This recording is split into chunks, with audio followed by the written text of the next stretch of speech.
Welcome to video 7.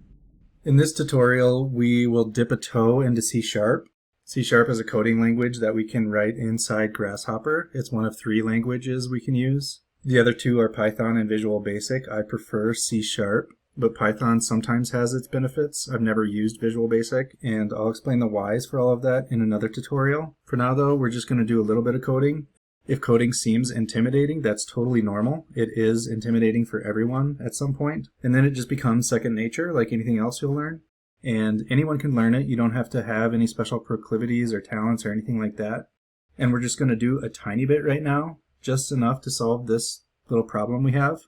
And knowing how to code a little is so valuable when you're using Grasshopper. Just a little bit of effort learning this goes such a long way. It expands the horizons of what you can do, and it increases the speed at which you can do it immensely. And the problem we've just encountered, like a lot of little problems you might encounter in Grasshopper, is a pain to solve with all of the components available in Grasshopper, and there are a lot. But even with all of those, sometimes you'll run into little problems that are difficult, and sometimes maybe there is a component that solves it, but you don't know about it yet, because there are so many different components in Grasshopper, and so maybe it'll take you a long time to find exactly the right component to do what you're looking to do. But if you just know a little bit of code, that's not a problem anymore.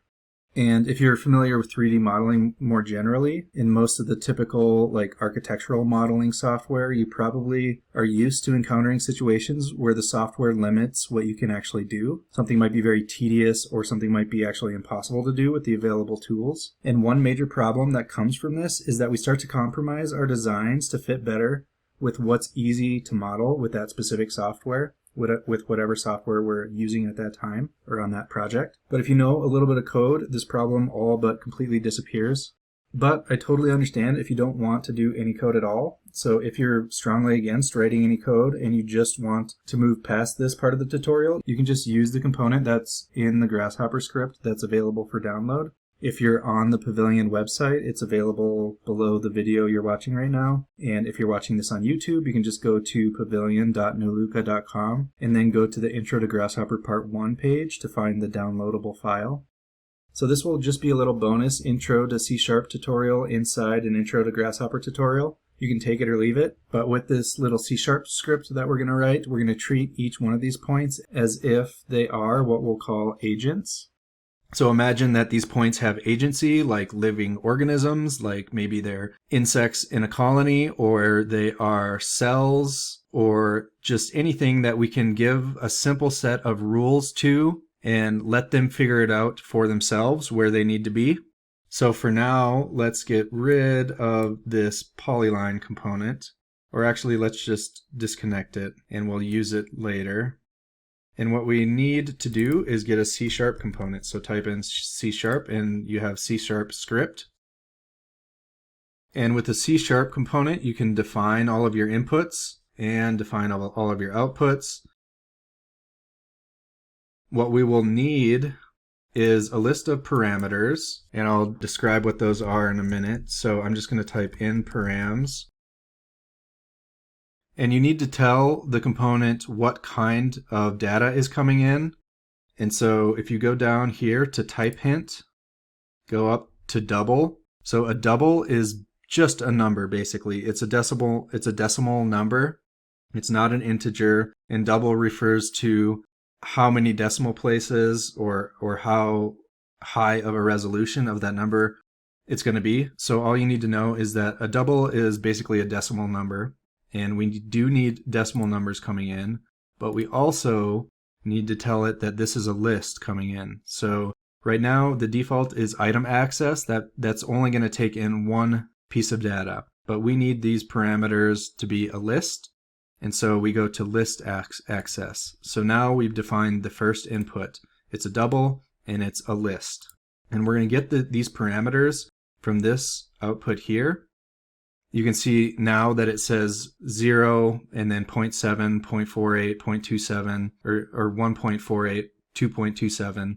We need all of these parameters to be between 0 and 1. Right now they're based on the length of the curve, and we can change that length essentially by going to reparameterize.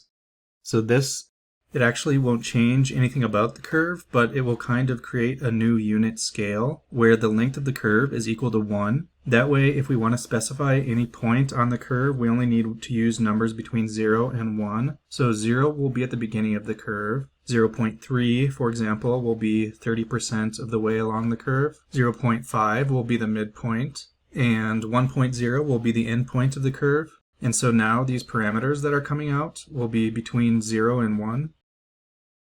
So that's what we need for our input parameters. The next thing we need is the actual curve, and that's the bottom curve here. So let's bring both of these down here, and let's call this in curve. That's going to be our bottom curve, and we need to remember to always tell this component what kind of data is coming in. And so if I right click and I go down to type hint, there's a curve here, and last time we did list access, but this time the default is good, item access. We just have one curve coming in, so that's good. And if you zoom in, you can add more inputs by just clicking this plus. The next input that we need is a Boolean to tell us whether or not this curve is wrapping back in on itself. So let's type in wrap and go to type hint and click Boolean. So now this is expecting a Boolean true or false, and we have that here. So let's copy this and bring it over here. And there are two more that we need, and these won't be apparent right away, but I'll add them now anyway. We need a weight, and this is going to be type hint double, so it's just going to be a number, a decimal number, and we need an iteration count. Type hint, this is going to be an integer. This is going to be how many times we run this, how many times we repeat what we're going to do inside of the C# component. And so let's get a number component, and we'll call this weight. Plug that in there, and let's get an integer component, and we'll call this iterations. Plug that in there. And now we need a couple sliders to give values to these inputs. The weight is going to be small, so I'm going to get a slider between 0.001 and 0.5. And I'll set it at 0.2 for now. And iterations is going to be big. We're going to repeat this many, many times. You'll see what I mean by repeat in a minute here. So let's get a number between 100 and 3000, an integer. And we'll start with 100, just because the more times we repeat it, the longer this is going to take, and we don't want to start with a huge number here, otherwise this might just slow down everything a lot. Okay, now for the really confusing part. If you've never written any code before, patience will be so valuable as you try to wade through what will certainly seem like nonsense at first. Don't let that stop you though. The fog definitely clears with time. Just keep coming back and it will be worth it. So I'm going to double click on the C# component, and here you can see the spaces where we can write our code.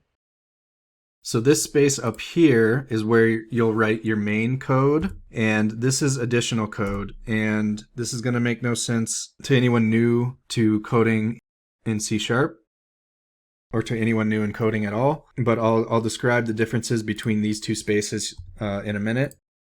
First, I'm going to write list, because we need a list of values, and just like the inputs for the component where we had to tell the component what kind of data is going in, we need to tell this C# component what kind of data we want in this list. And you do that by writing this open and closed arrows, and in between them you're going to define what kind of data is going to be in this list.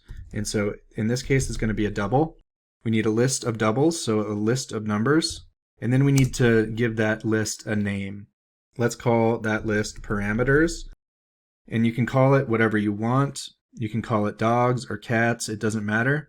Just give it a name, and then space, and then you need to what's called initialize this list, or finish initializing this list. And so all we're doing now is making an empty list that's called parameters. So the next thing you need to do is type in equals and then new, then type list again. And it's going to give you all these hints, and this is a little frustrating. This coding environment isn't great in Grasshopper, but it works. But it's a lot of times it's going to guess wrong things, and it's going to automatically fill in stuff that you don't want it to, and that can mess you up sometimes. So I always try to click out of these as soon as they come up. So on this other side of the equals, we're telling it again. There's a bit of redundancy here that we're making a list, and it's a new list, and it's a list of doubles. And so this is basically just a sentence saying make a list of called parameters of doubles, and then to finish that sentence you need open and close parentheses and a semicolon. A semicolon is like a period. It's at the end of every command or the end of every sentence. And so this is like one complete sentence. We just said make a list, call it parameters, and in that list we're going to put some doubles, but we don't have any yet. It's an empty list. Now, on the next line, we can put in all of our parameters into that list. And so if we type in parameters, we're referencing this right here, and we're going to say equals, and then we're going to grab this, in params. I just copied that, Control C and Control V, and then semicolon. So now, parameters, this new list we made, is equal to this incoming list. So all of these variables in the gray bar up here were created automatically when we changed the inputs for the C# component. So this in params variable, the C# component automatically created this list, kind of like we created our parameters list just now. It says list double in params. And in params is now one of the arguments or inputs for a function called run script. You can see it says private void run script. We'll make our own function in a little bit, and this will make more sense. But this run script function runs every time the C# component runs, and it does exactly what the name implies. It runs whatever script we write in this white space just below it. So we just copied our incoming list in this new list, and this might seem pointless to just copy this same list, but the reason for this is we're actually going to be making a new list with the starting points as all of these, but we're going to change them as we go through this code. So now our parameters list, if I click out of here, is equal to these values. So in the parameters list we have 0 and 0.23 and 0.49 and so on. And the next step is going to make more sense if we start by plugging in the flat surface. Oops. And seeing what comes out of the parameters. So when we plug in the flat surface, which is an open surface, one that doesn't close back in on itself, we have 0, 0.24, we have all these middle ones, but it starts with 0 and ends with 1. So 0 and 1. But when we plug in the circle, it starts with 0 and ends with 0.75. And it doesn't matter how many times we divide this up. If we increase our divisions over here, it's never going to end with 1, but we need it to end with 1. And so we have this list of 12 different items, and we need it to be 13, and we need item index 12 to equal 1. And the reason for this, again, will become more apparent later, or in just a minute here. But in order to do that, so we have our parameters list that is equal to this list here. And we need to add a value at the end of the list if wrap is true. So we have Boolean coming in. We have this Boolean value wrap. So now we need to do an if then. We're going to ask C# to check if wrap is equal to true. So if wrap is equal to true, then we want it to do something. We don't need to say anything about if wrap is equal to false, because it's only going to do what we say next in the case that wrap is equal to true. And we actually don't even need to write these, but I kind of skipped over this.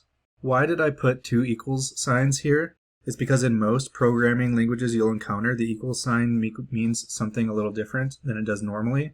We use the equal sign to assign a value to a variable. So we take whatever's on the right of the equal sign and we put it in the variable that's on the left.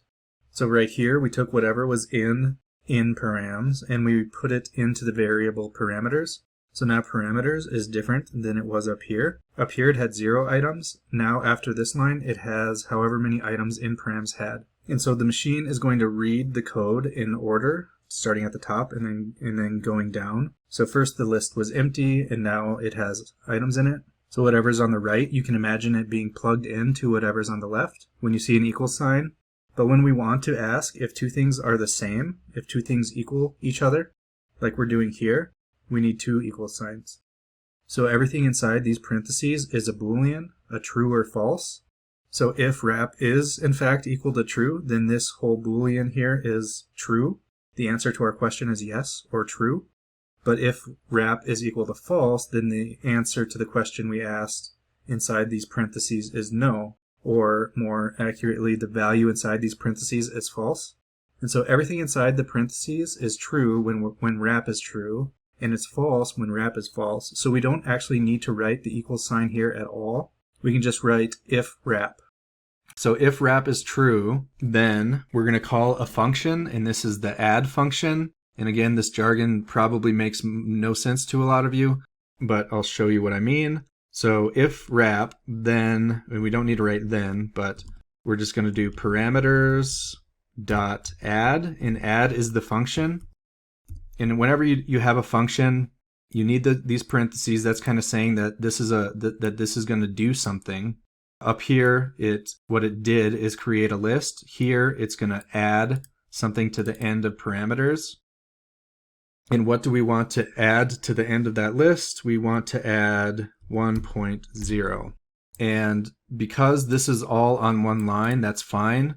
Normally, when you have several things that you want to do, you'll do something like this, and you'll put this inside of these curly brackets.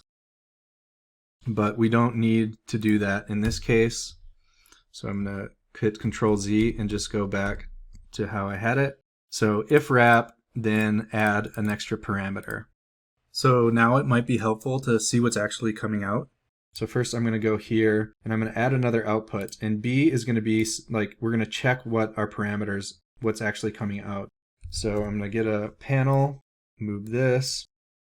So right now nothing's coming out because I haven't told the C# component to output anything. But if I go up here and I type B equals, copy this, parameters, semicolon. We always need a semicolon at the end of everything we write when it's a completed command. So now this is saying in the output B, which we have here, put whatever is in parameters into that. So again, we're moving from right to left because of this equal sign. It's saying everything in here, put it in B, and then B is going to have an output now. And we can see that, let's compare these two. So this is what went in, these parameters went into the in params, and then we copied it into a new list, and we added one more item at the end. We added 1.0, and so it's just showing up as 1, that's fine. And so I said earlier that we needed it to start with 0 and end with 1, but it wasn't ending with 1, so we just added that. If wrap is true. Wrap is true here, but if we go back and we put flat surface, then wrap is going to be false, and it didn't add 1. These two are identical. It didn't do anything. It just copied this and put it into params, which is coming out of B, or parameters. Okay, let's go back into the component, and let's make another list. This time we're going to get a list of points.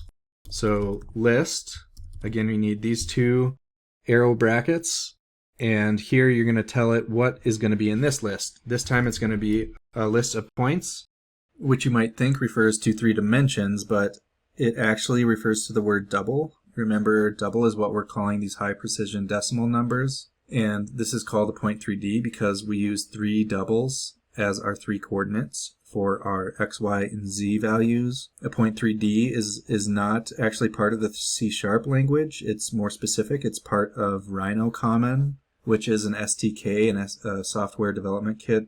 This is just a collection of stuff that we can use to write plugins for Rhino, or in our case, write C# scripts in Grasshopper. So they already made things like points for us that we can use, and a point 3D is a structure in Rhino Common. And there are other similar objects to point 3Ds like point 3Fs that use floats instead. So F stands for float in point 3F. And a float is also a decimal number, but one that just takes up 32 bits instead of 64. A double takes up 64 bits. Okay, sorry, that's way more than you need to know here. But anyway, we have a list of 0.3Ds now, and we can name that. Let's call it PTS for points. And then again, I'm going to finish initializing this, finish initializing this. We type new list and 0.3D inside our less than and greater than brackets. And if I don't click outside right now, it will autocorrect to light. So I'm going to click out and then put 2 parentheses, finish the statement with a semicolon. And so now we have a new list that's empty of points, and we called it PTS. Now this custom additional component or code area is going to come into play because we're going to write a function here. So everything up here is what is going to run through once whenever we call this component, whenever we add, essentially whenever we change the input to this C# component, it's going to run all of this code. Down here we can do things like define different functions, and we can call those functions up here. And so if you have something that you're going to do several times, you can write a function down here and then you can call it up here a few different times. If you were going to, you could write it up here, but then you would have to write it every time you want to do that up here. If you define something down here, like say you want to add 2 numbers together and you want to do that several times, you can write a function that adds 2 numbers together and then call it as many times up here as you want. Anyway, sorry this is confusing, but let's get to defining this function.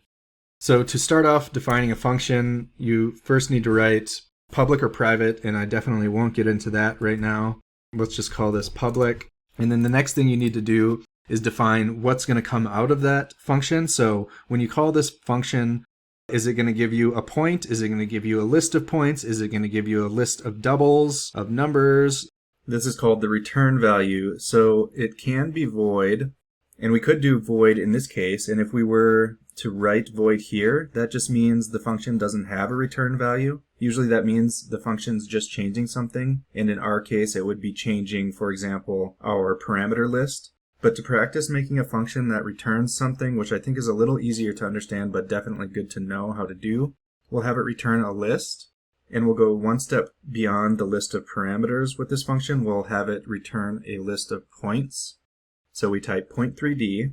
We're getting points out of this function because ultimately that is what we want the component to give us, as a list of points that are equal distance apart from each other.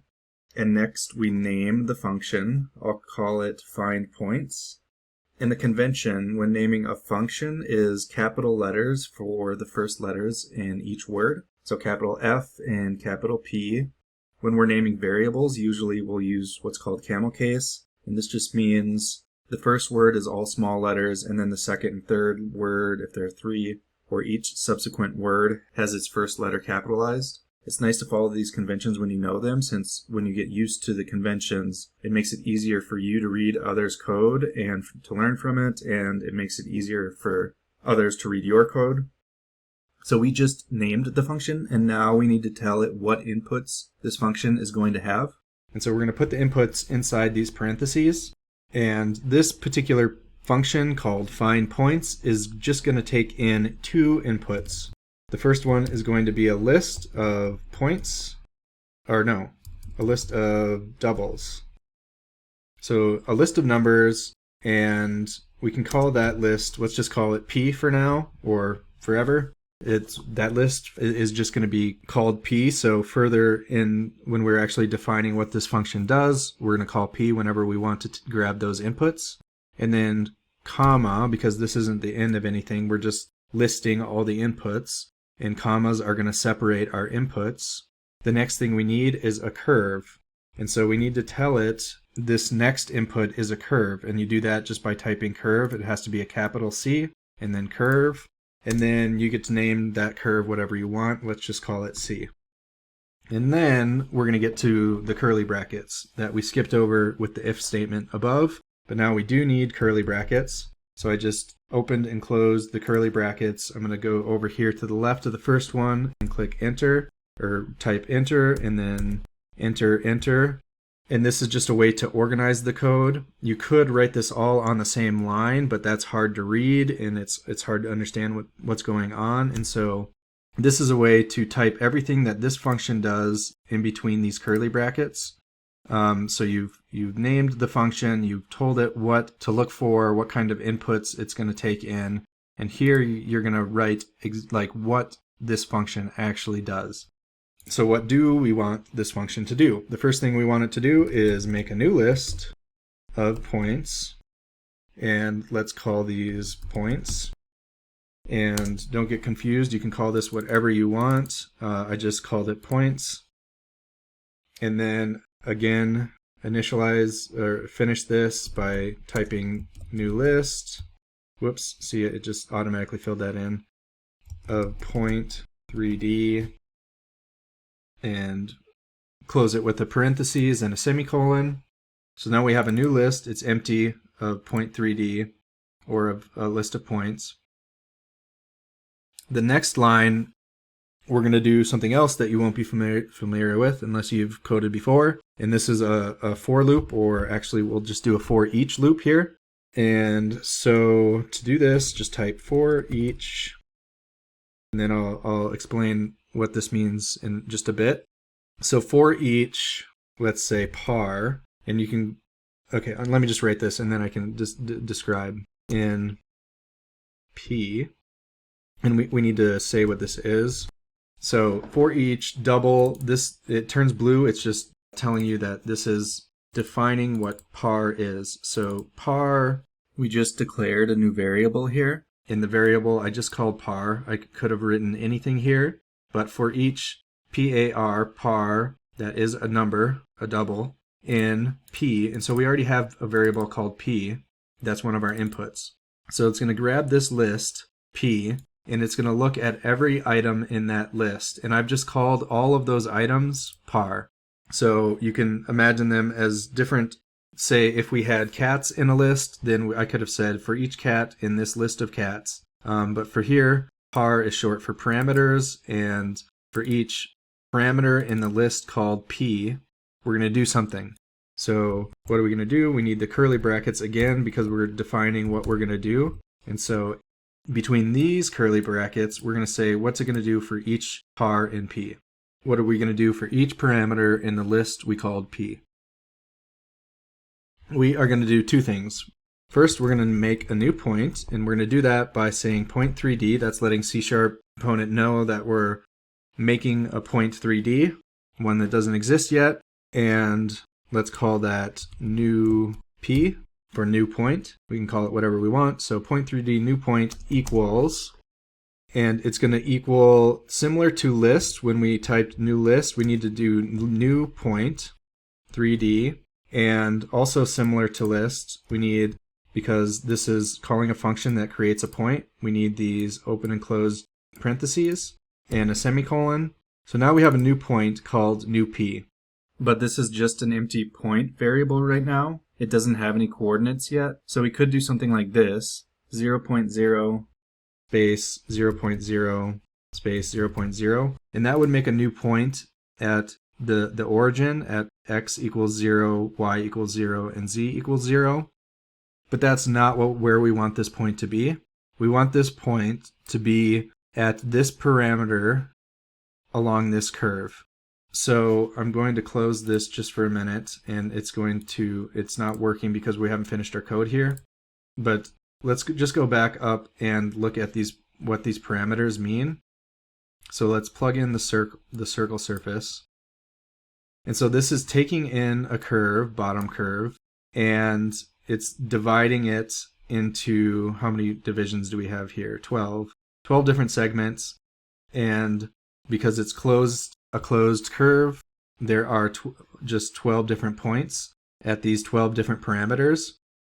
And so at about 8% of the curve, if we go about 8% of the way around the curve, there's another point, and then if we go about 16% around, there's another point, and that's what these parameters are referring to. So if we go a quarter of the way around the curve at 0.25, we have another parameter. And then if we go halfway, there's another one that's halfway around, and then you get the idea. So that's what these parameters are doing. And we need to do that again in our function. So instead of making a point at the origin as we specified here, we're going to tell this new point to be at a specific par or a specific parameter in this list. We're going to pick out one of these parameters and we're going to make a point along this curve. So the for each is going to do this over and over again for every single value. Since this is a list of values, it's going to do it once for the first one, it's going to do it again for the second, and it's going to go through every single value in this list and do this operation. So it's going to do everything between these brackets. Since I think there are 12. Let's see. Okay, yep. Since there are 12 here, there's actually 13 parameters in our parameter list since we added one. So it's going to do this 13 times. And we're going to start with C. So C is our input curve. And then we're going to call a function that's going to act on our curve C. And we're going to do that by writing a period, a dot. So C dot, and then the function is called point at normalized length. So don't do point at. We want point at normalized length. This will work for all of our input curves. And then we need to give it a parameter, and our parameter is going to be par. So here is going in here. And so what this is saying is take the curve that we called C and find the point at the parameter par. And so if this was 0.25, it would give us this point that's a quarter away along the curve. If it was 0.5, it would give us the midpoint. If it was 1, it would give us the end point. And if it was 0, it would give us the starting point. And what do we want to do with that point? We want to add it to this new list that we created. So we made a list called points. So let's copy that. And we're going to call a function that's going to change this list. So dot add. And then inside these parentheses, we're going to tell this what to add. And it's going to add our new point. So add new P. And so it's going to go through all of this list, and for each item in this list, it's going to make a new point and it's going to add it to this list called points. So the dot add method, this little dot add thing we did right here, always adds whatever you put inside the parentheses to the end of the list. Remember, lists always start with 0 in Grasshopper, and in programming, the first index is always 0. And since this for each loop is going through our incoming P list in order, we know exactly what order our list of points will be. The good thing about lists and things similar to lists in programming is we always know how things are ordered, so we always know exactly how to find whatever we're looking for. And then to finish this function, we need to tell it what to return. So we write return, and we want to return this list that we called points. So now whenever we call this function, it's going to give us a list of points, and it's going to make the list by doing these steps.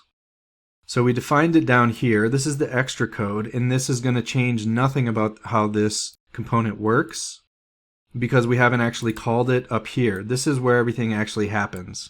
Here we just defined something, but up here is where the code is actually run. And so let's make another output. And let's let A equal points, which is this list of points here that we just made. Right now this list is empty. So if we grabbed this, we haven't put anything in that list. We made a list called points, but we didn't put anything in it yet. I'm going to hide these for now. And go back up here, and let's say points equals find points. So I just called this function, and now I need to put in what are called arguments, but we'll just say what are the inputs to this function. So we define them down here. So I need first to put a list in here. What's the list? It's going to be our list of parameters. And next is going to be a curve. What is the curve input? It's going to be our incurve. So the incurve, again, is coming in here, and it's going directly into this function. Remember the semicolon. And so up here, we're calling this function that we defined down here. It's going to take in parameters and a curve. It's going to do all these things with it, and it's going to return a point or a list of points. And it's going to put that list of points into this variable that we made up here. This empty list. Now this list is full of whatever points this function made. So if we click OK, now we have all of these points coming out, and they're coming out of A. So we basically haven't done anything yet. We've just duplicated what this component did for us earlier. But the reason that we did that is so that we can fine-tune the position of these points based on how far they actually are from each other. And so I ended up making a little bit simpler function than I planned on initially, but that's good. We can do this in smaller, easier to understand pieces, and I know this still isn't easy to understand, so thanks for bearing with me. In the next video, we'll finish making this C# component.